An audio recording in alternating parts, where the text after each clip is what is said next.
Evo Morales es un ejemplo viviente de cómo puede un necio convertirse en presidente. Al pueblo boliviano no le voy a echar la culpa porque aquí en España está pasando tres cuartos de lo mismo. Tenemos a Pedro Sánchez que va por ahí proclamando que quiere luchar contra el cambio climático, pero luego coge su avioncito privado para irse de conciertos y cotillones. Evo Morales protagoniza la clásica historia en donde un hombre sin estudios pero muy echado para adelante consigue abrirse camino entre los estirados de las clases altas y hacerse con el cariño del pueblo, que es quien finalmente le coloca en la Casa Blanca de Bolivia o el Palacio Quemado. ¿Y qué es lo que aprende un inculto cuando le pasa esto? Aprende que el pueblo está cansado y espera de ti un poco de humanidad. Aprende que el pueblo está harto de tejemanejes institucionales y espera de ti la comprensión y el apoyo hacia quienes viven levantándose todos los santos días antes que el sol para labrar la tierra. ¿Aprende eso un sandio sin estudios al llegar al Palacio Quemado? Evidentemente no. Lo que aprende Evito al llegar al poder es que su camino ha sido ascendente y ya no puede bajar.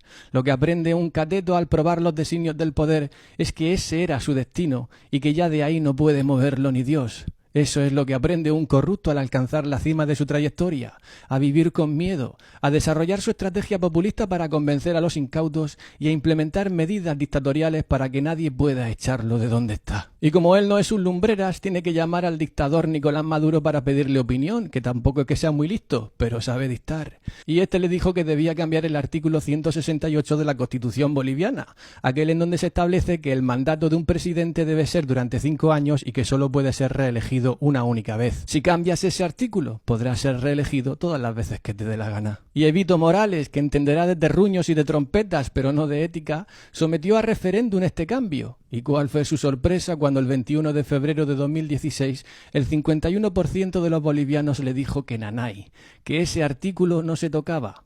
Pero Evo Pelambreras Morales, que no tiene estudios ni moral, pero sí una cualidad exquisita para no hacer caso a la mayoría, pasó por debajo de la mesa los sobres adecuados para que al final, en 2017, el Tribunal Constitucional de Bolivia publicase una sentencia por la que se declaraban, ojo al dato, inconstitucionales algunos de los artículos de la Constitución, que es como decir que el agua no moja o que un árbol no forma parte de su propio bosque.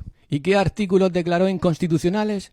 Pues por ejemplo el 168, que era el que tanto le molestaba para ser un presidente eterno. Y así fue como el cabeza de nepe Evo Morales se construyó a sí mismo la posibilidad de poder ser reelegido. Pero como sabía que probablemente su pueblo no estaría a su favor después de haberse pasado el resultado de aquel referéndum por el forro de su poncho, lo que hizo fue sacar a los muertos de sus tumbas para que le votasen, porque esos muertos sin cerebro eran mucho más fáciles de convencer que el resto de los vivos, que ya habían visto asomar la patita del lobo Evo por el quicio del palacio. Y esta es la historia de cómo un hombre acomplejado por su incultura, una vez que cata los efluvios del poder, desarrolla un miedo irracional a perderlo y se convierte no en un presidente, sino en un dictador, un necio que va dictando qué tiene que pasar, cuándo tiene que pasar y dónde tiene que pasar, sin importarle lo más mínimo lo que opinen esos corazones que fueron los que le llevaron hasta el poder. Con lo que no contaba Evo, porque al parecer el cerebro no le daba para más, era con la rebelión del pueblo boliviano, pues tanto los que le apoyaban como los que no, salieron a la calle para decir basta, por aquí no pasamos, y no queremos que nos mientan más ni manipulen nuestros votos.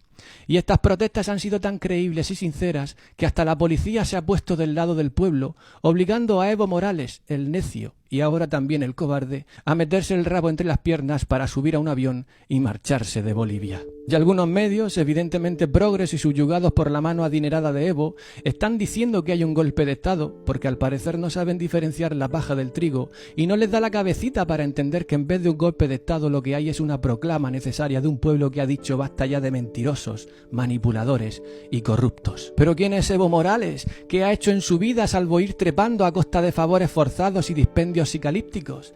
¿Qué es Evo Morales? ¿El intelectual del siglo XXI? ¿Un filósofo? ¿Un matemático? Si ni siquiera es político, es un tragaldabas que ha tenido suerte y ya está. No se le puede echar la culpa de todo al pueblo boliviano porque aquí, en España, tenemos a dos tarados haciendo tratos con la intención de llevar a España a la decadencia. El pueblo boliviano no tiene la culpa. Lo único que sucede es que siempre han existido analfabetos, pero nunca habían triunfado tanto el necio como hoy. Nunca como hoy había triunfado tanto el que se jacta de su incultura, el que hace la gracia fácil, el que se deja corromper. Nunca como hoy había triunfado tanto la debilidad del inculto y la fragilidad del ignorante. Por eso yo, con este vídeo, quiero mandar un mensaje de apoyo a todos los bolivianos que han salido a la calle para decir basta. Me da igual que seáis progres o conservadores, de izquierdas o de derechas, rojos o azules.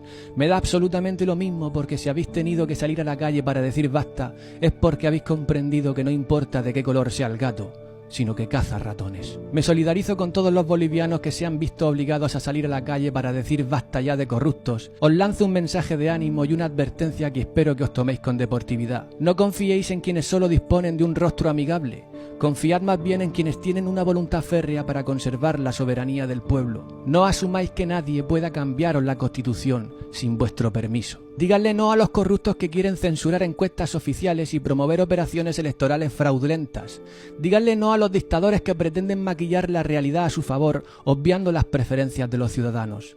Díganle no y alberguen la esperanza de que algún día, no muy lejano, puedan volver a sus casas con la tranquilidad de saber que están siendo representados por una persona justa, legal y comprometida con las necesidades del pueblo. ¡Ánimo, Bolivia! ¡Arriba, bolivianos!